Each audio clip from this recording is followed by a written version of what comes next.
गांव के किनारे एक पुरानी सी झोपड़ी थी जिसका छप्पर बारिश में टपका करता था और दीवारों पर मिट्टी उखड़ी हुई थी। उसी में रहता था सोमू, एक आम सा मछुआरा जिसकी पत्नी गौरी उसकी आर्थिक स्थिति के चलते कभी खुश नहीं रहती थी। जा रहा हूँ। कहाँ जा रहे हो पिताजी? कहाँ जाएंगे तेरे पिताजी बेटा? वही तालाब, वही मछलियाँ, तेरे लिए लड्डू पेड़े लेने जाने से तो रहे। अरे कैसी बातें करती हो गौरी, है? जैसा तुम काम करते हो वैसी ही बातें करती हूँ मैं। ये नहीं कि कुछ काम कर लो, इसमें कोई कमाई भी है? अरे अच्छा खासा खाती हो, पीती हो, है? पहनती ओढ़ती हो, लेकिन फिर भी ऐसी बातें करती हो, है? ऊपर वाले का धन्यवाद किया करो, कहीं वो नाराज हो गए ना तो ये सब भी हासिल नहीं होगा, बता रहा हूँ। अरे जाओ तुम, दिमाग न खराब करो। हर दिन वही पुराना जाल, पुरानी तालाब। शर्मा के घर में तो नया छप्पर लग गया और तुम अब भी वहीं के वहीं। अरे गौरी देखो, जितना भाग्य में लिखा है ना उतना ही मिलेगा बस। भाग्य भाग्य भाग्य, अगर सब कुछ भाग्य है तो मेहनत किस लिए करते हैं लोग? तू तो बस किस्मत का रोना रोता रहे। सोमू कुछ नहीं बोला। गौरी के ये ताने रोज के थे। सोमू ने अपना जाल उठाया और वो बाहर निकल गया।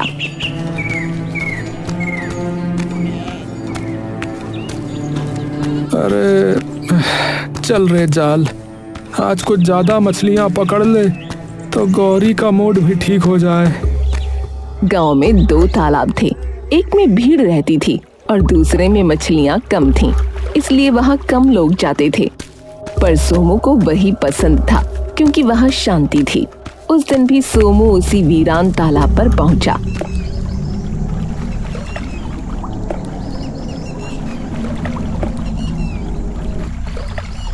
जाल फेंका, इंतजार किया, लेकिन आज कोई मछली नहीं आई। अरे भैया, आज तो एक भी मछली नहीं फंसी, ऐसा कैसे हो सकता है? उसने फिर कोशिश की, फिर दूसरी बार, तीसरी बार, पर हर बार खाली जाल। वो थक कर बैठ गया। भगवान, लगता है अब भगवान भी हमसे नाराज हो गए हैं। उस दिन वो खाली हाथ लौटा।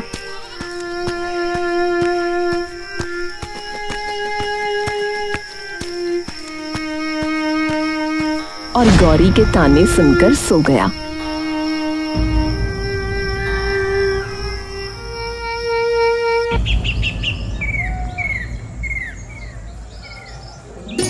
अगले दिन उसने तय किया कि अब वो भी उसी तालाब पर जाएगा जहां सब जाते हैं।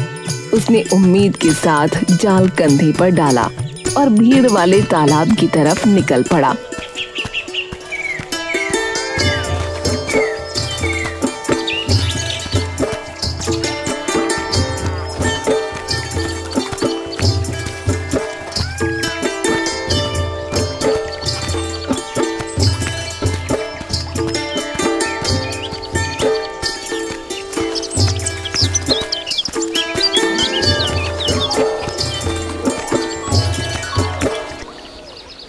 अरे सोमू भी आ गया, देखो।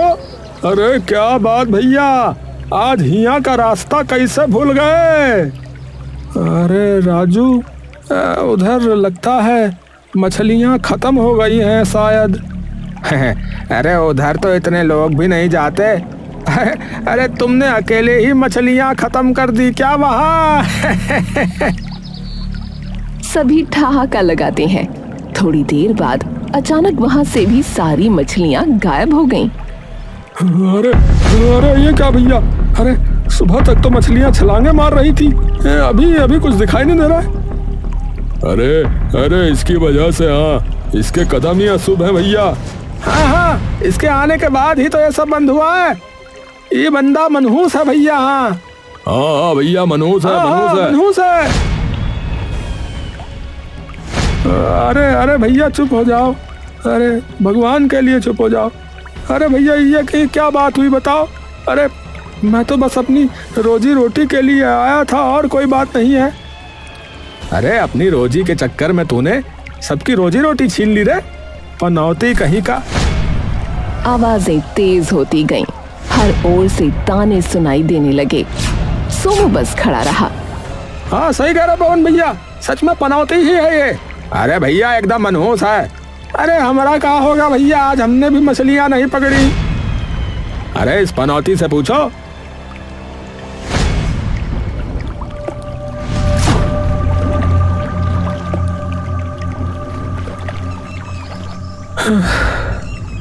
शायद ये लोग सही ही कह रहे हैं।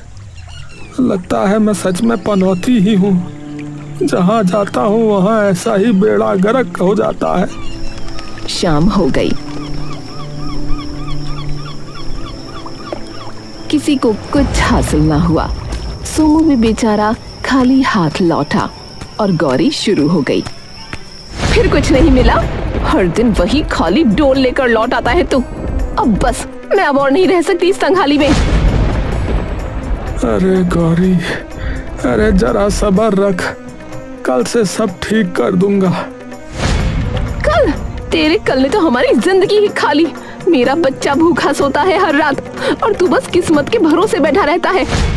गौरी के शब्द जैसे तीर बनकर सोमू के दिल में उतर रहे थे। उसने हाथ जोड़ लिए। अरे अरे रुक जा गौरी, हाथ जोड़ता हूँ, रुक जा। अरे एक मौका और दे दे। अरे मैं कुछ करके दिखाऊंगा, तू एक मौका और दे दे बस। अब तेरी वादों पर भरोसा नहीं। मैं अपने बच्चे को लेकर मायके जा रही हूँ। गौरी ने अपनी पोटली बांधी और बिना पीछे देखे चली गई।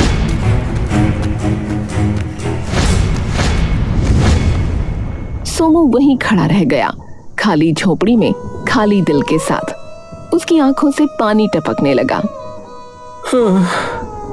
अगर यही किस्मत है तो इसे मैं नहीं मानता अभा।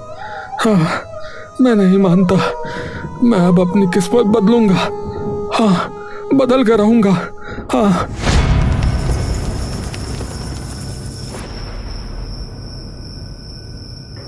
उस रात न उसने खाया न वो सोया। सुबह उठकर फिर तालाब पहुंचा।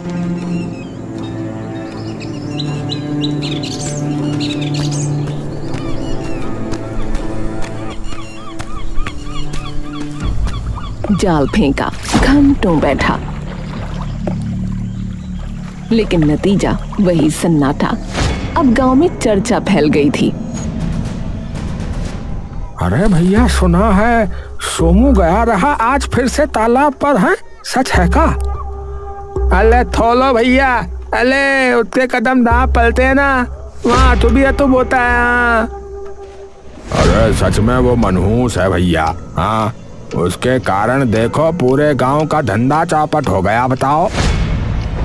वो लोग सोमू को गांव से निकालने की सोचने लगे, जिसके लिए वो सीधा राजा शंकर देव के दरबार में उसे लेकर पहुंच गए।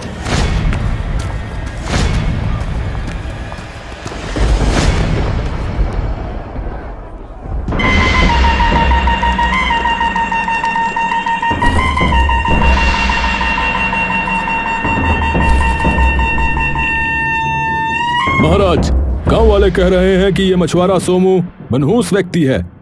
इसके रहते सबका दुर्भाग्य बढ़ता जा रहा है महाराज। मनहूस? क्या सच में? तभी एक सैनिक हांफता हुआ भीतर आया। महाराज, महाराज, महाराज की जय हो। महाराज, पड़ोसी राज्य के राजा जिनसे आपने पिछले सप्ताह ही संधि की थी, वो अब क्रोधित हो गए हैं, नाराज हो गए महाराज। उन्होंने युद्ध की तैयारी प्रारंभ कर दी है। राजा का चेहरा बदल गया। उनकी आंखों में गुस्से की लपटें थीं। क्या कहा? अभी तो समझाता हुआ था। जी, पर अब जाने क्या हो गया उनको। ये सब इस मनहूस मछुआरे की वजह से है। इसे अभी महल से निकाल दो। इसके कदमों का साया भी इस राज्य पर ना पड़े। ये हमारा आदेश है। जी महाराज। और हाँ, आज के बाद कोई भी आम व्यक्ति, विशेष तौर पर गरीब और निर्धन, इस महल में नहीं आएगा। क्या मालूम कौन मनहूस है और कौन नहीं। सोमू को सैनिकों ने पकड़ा और दरवाजे के बाहर फेंक दिया।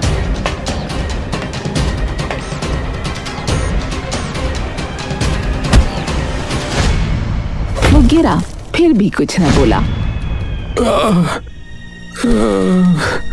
अरे अब जाऊं तो कहाँ जाऊं? अरे अब तक हम जब चाहते थे तब राजा के पास चले जाते थे। इस मनहूस की वजह से तो जो है अब हमारा राज दरबार का दरवाजा भी बंद हो गया भैया। अब राजा किसी से बात नहीं करेगा, कह दिया है उसने। अरे वैसे तुझे कुछ अजीब नहीं लगा? महाराज ऐसे तो नहीं थे। अरे भैया, यहाँ खाने के लाले पड़े हैं और तुझे जो है महाराज की पड़ी हुई है। अरे महाराज चलो अब यहाँ से। उधर सोमू भूखा प्यासा बिना दिशा के चलता रहा।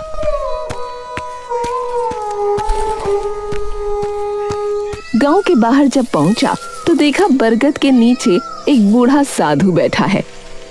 क्या हुआ पुत्र, तुम उदास क्यों हो? प्रणाम बाबा। क्या बताऊं बाबा जी, सब मुझसे नाराज ही हैं।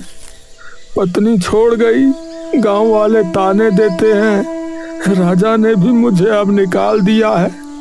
लगता है मैं मनहूस व्यक्ति हूँ। भाग्य से भागा नहीं जाता पुत्र, पर कभी कभी भाग्य वही मिलता है जहां कोई जाने का साहस नहीं करता। क्या क्या बोल रहे हैं बाबा जी, थोड़ा समझा के बताइए। देखो पुत्र, गांव के बाहर जो पुराना तालाब है ना, जहां कोई भी नहीं जाता, वहीं आज तुम्हारा भाग्य तुम्हारी प्रतीक्षा कर रहा है। पर बाबा जी वहां तो मछलियां होती ही नहीं है। कभी कभी खाली तालाब में ही खजाने छुपे होते हैं पुत्र। आजमा लो, कर्म तुम्हारा, फल उसका। सोमू ने सर झुका लिया।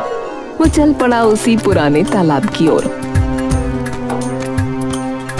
तालाब शांत था, हवा ठंडी और शाम ढल रही थी। सोमू ने अपना पुराना फटा हुआ जाल उठाया और पानी में फेंका।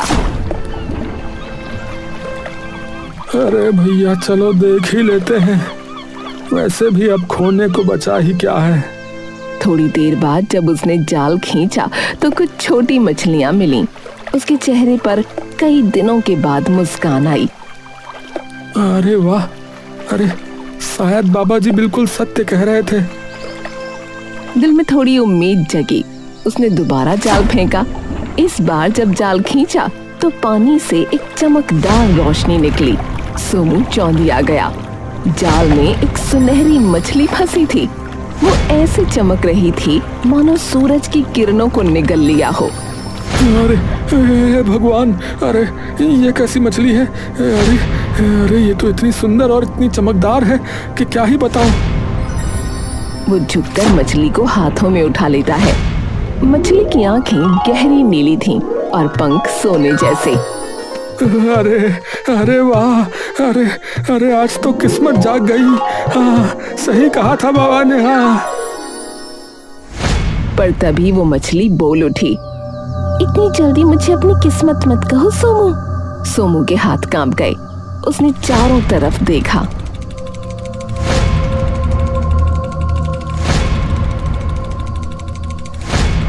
पर कोई नहीं था। मैं ही बोल रही हूँ, डर मत, तेरा समय अब बदलने वाला है। सोमू की धड़कनें तेज हो गईं। वो अब भी विश्वास नहीं कर पा रहा था कि मछली बोल रही है।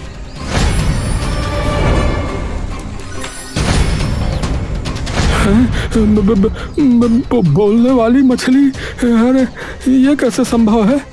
मुझे मारना मत, मेरी मदद करो, तुम्हारा भाग्य सुधर जाएगा। अरे अरे तुम पहले ये बताओ कि तुम बोल कैसे रही हो। ये कौन सा चमत्कार है? मैंने आज तक तो ऐसा कभी नहीं देखा। और तुमको मुझसे भला कौन सी मदद चाहिए? तुम बस मेरी बात मानो, आगे सब ठीक होगा। लेकिन कुछ नहीं सोमू, मुझे वापस तालाब में छोड़ दो और जंगल में जाओ। वहाँ एक कुटिया है, उसके बाहर एक मूर्ति खड़ी है, हाथ में तलवार लिए। उस मूर्ति की तलवार को इस तालाब के पानी में धोकर वापस उसी मूर्ति को छूना, बस सब ठीक हो जाएगा। लेकिन ऐसा क्यों? ये सब किस लिए? समय आने पर सब जान जाओगे। अब जाओ ना, देर मत करो। सोमू के मन में तूफान था, शक भी, उम्मीद भी। पर जब उसने मछली की नीली आंखों में देखा तो उसमें एक सच्चाई की चमक थी। ठीक है, जैसा जैसा तुम कहती हो मैं वैसा ही करूंगा।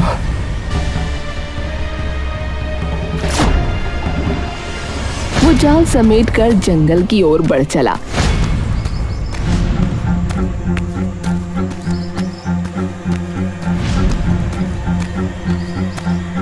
पेड़ों की परछाइयां जमीन पर रेंग रही थीं।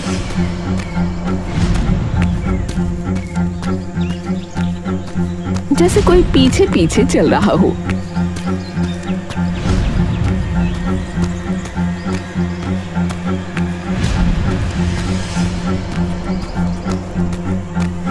काफी देर भटकने के बाद उसने देखा सामने एक टूटी फूटी कुटिया थी। कुटिया के बाहर सचमुच एक पत्थर की मूर्ति खड़ी थी और तलवार उसकी मुट्ठी की ढीली पकड़ में थी। यही होगी वो जगह। उसने कांपते हाथों से मूर्ति की तलवार उठाई। तलवार ठंडी थी, जैसे बर्फ की बनी हो। वो तालाब की तरफ गया।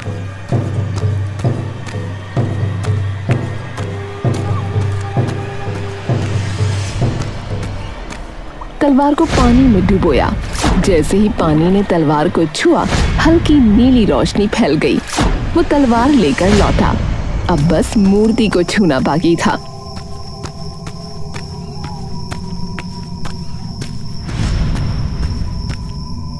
जय बजरंग बली, अब जो होगा देखा जाएगा।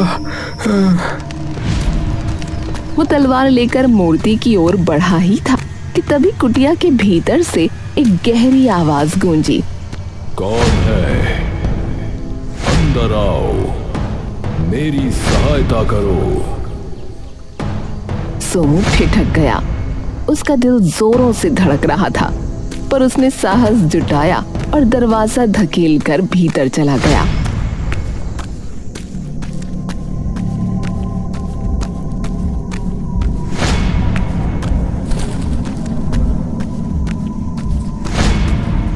अंदर अंधेरा था। कोनों में मकड़ी के जाले, दीवारों पर पुराने निशान। बीच में एक आदमी रस्सियों से बंधा पड़ा था। अरे तुम कौन हो भाई? मुझे मुक्त कर दो। मैं एक जादूगर हूँ, वही जिसने ये मूर्ति बनाई थी। जादूगर? और वो सुनहरी मछली कौन है? वो एक धोखे की कहानी है। किसी ने मुझसे जादू करवाया था, पर उसने धोखा दिया। का मतलब? देखो, मैं पूरी बात नहीं बता सकता। जादू करवाने वाले ने धोखे से मुझसे ऐसा जादू करवा दिया कि ये सच्चाई अगर मैं किसी को भी बताऊंगा तो राख बन जाऊंगा। अरे भाई, पर ऐसा है तो उसने तुम्हें मारा क्यों नहीं? क्योंकि अगर वो मुझे मारता तो मेरा किया हुआ जादू भी वहीं समाप्त हो जाता ना। इसलिए उसने मुझे इस कुटिया में बंदी बनाकर जीवित रखा। बस मुझे मुक्त कर दो सोमो, आगे का रास्ता तुम स्वयं जान जाओगे। सोमू का मन उलझ गया। फिर भी उसने सोचा जिसने दुख झेला है उसकी मदद करनी ही चाहिए। चलो ठीक है, मैं तुम्हें अभी मुक्त करता हूँ। उसने रस्सियां खोली। जैसे ही आखिरी गांठ खुली, हवा का तेज झोंका आया। धन्यवाद सोमू, धन्यवाद। अब मैं मुक्त हूँ। जाओ, तुम्हारा भाग्य सबसे उत्तम हो। इतना कहकर वो अचानक हवा में विलीन हो गया, जैसे कभी था ही नहीं। सोमू हैरान खड़ा रह गया। अरे कहाँ चला गया? अभी तो यहीं था। हे प्रभु, ये क्या हो रहा है? मुझे तो पता भी नहीं है कि अब करना क्या है मुझे। उसी क्षण उसे मछली की बात याद आई। तलवार को मूर्ति से छूना। उसने तलवार उठाई और मूर्ति के पास गया।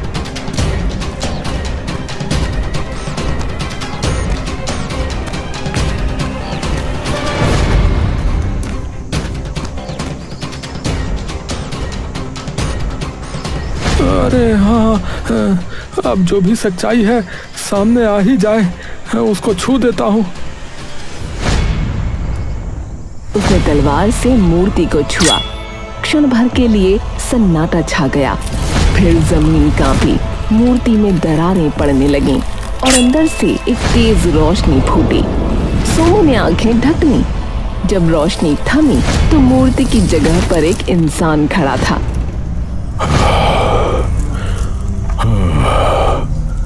अरे, आखिर किसने मुझे इस शाप से मुक्त किया? अरे महाराज शंकर देव, अरे महाराज, आप यहाँ कैसे? हाँ, मैं ही हूँ। मुझे किसी ने छल से इस रूप में कैद कर दिया था। अरे मतबल जो महल में है वो असली राजा नहीं है? नहीं सोमू, वो एक बहरूपिया है जिसने मुझे छल से मूर्ति बनाया। परंतु तुमने मुझे मुक्त किया है, इसलिए अब सच का पर्दा उठेगा। चलो, मेरे साथ चलो। अब महल लौटने का समय आ गया है।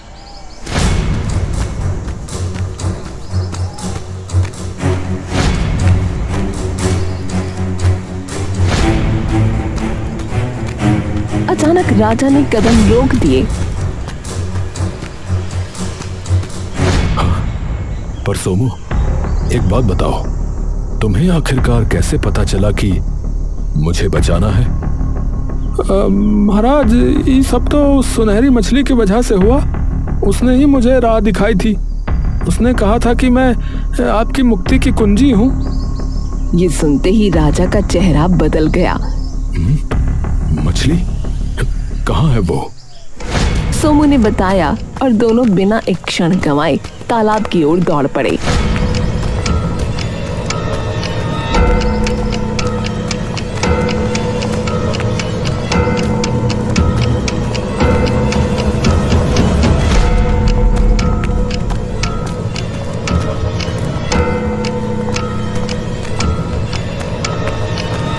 दोनों पहुंचे तो देखा वही सुनहरी मछली किनारे तैर रही थी, जैसे किसी का इंतजार कर रही हो। अरे, इतने समय से तुम यहीं थी? हाँ महाराज। राजा ने अपनी तलवार से उंगली पर हल्की चोट की और खून की कुछ बूंदें तालाब में टपकाईं। अचानक मछली का शरीर फैलने लगा और कुछ ही पलों में सामने एक स्त्री खड़ी थी। प्रिय, हे प्रिय, मेरी रानी। हाँ, इस मछुआरे ने हमें मुक्त किया है मेरे स्वामी। मैं तो बस आदेश का पालन कर रहा था महाराज। चलिए महल चलते हैं अब। तीनों महल लौटे।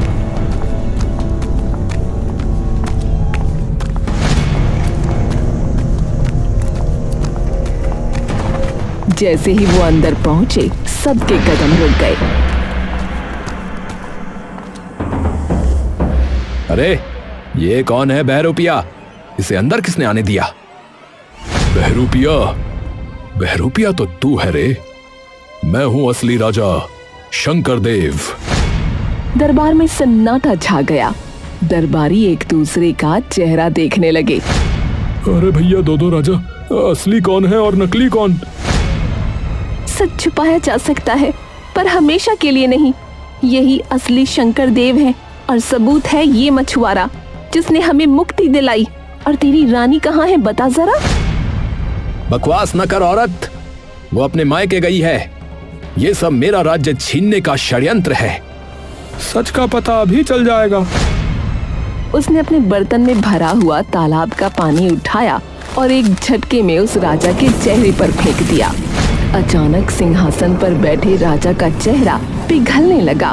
वो चिल्लाया पर उसका रूप बदल गया और नीचे से निकला एक नया चेहरा।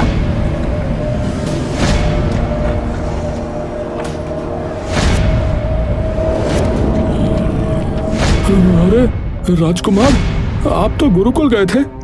हे भगवान, बेटा तुम हमारे साथ छल करने वाला है, हमारा ही खून था।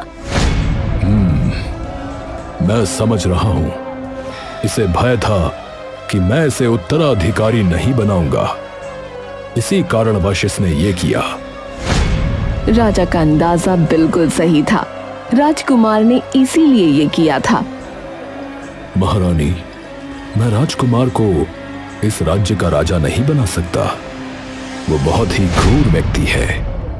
मैं अपनी जनता को तड़पते हुए नहीं देख पाऊंगा। राजा के लिए मैं किसी अच्छे व्यक्ति का चुनाव करूंगा। मुझे गद्दी चाहिए। अगर पिताजी ने ना दी तो मैं छीन लूंगा। अब न्याय होगा। इस विश्वासघाती को कारागार में डाल दो। सैनिक आगे बढ़े।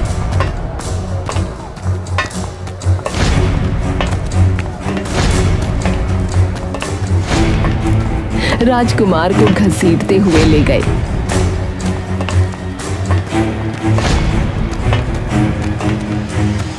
राजा शंकरदेव की जय, राजा शंकरदेव की जय, राजा शंकरदेव की जय। नहीं, अब से असली राजा वह है जिसने मुझे मुक्त किया। अरे महाराज, मैं तो बस एक गरीब मछुआरा हूँ और कुछ नहीं। तुम्हारी सच्चाई और साहस ने वो कर दिखाया जो सेनाएं नहीं कर सकी। तुम्हारे भाग्य ने तुम्हें यहां तक पहुंचाया है सोमू। अब इसे अस्वीकार मत करना। पर मेरा भाग्य तो ऐसा है महाराज कि जिस तालाब पे मैं पहुंचा वहां मछलियां ही गायब हो गईं। वो आपका भाग्य नहीं, हमारे नकली राजा की करतूत थी। उन्होंने एक ऐसी औषधि डलवाई थी ताकि तालाब सूख जाए और वो उसे अपने काम में ला सके। क्या? अब तो मान गए ना सोमू अपने भाग्य को। आज से तुम इस राज्य के रखवाले हो, क्योंकि सच्चा राजा वही है जिसके हृदय में दया और सत्य बसता हो। उसी पल दूर गांव में बैठी गौरी तक ये खबर पहुंची। वो दौड़ी दौड़ी महल पहुंची।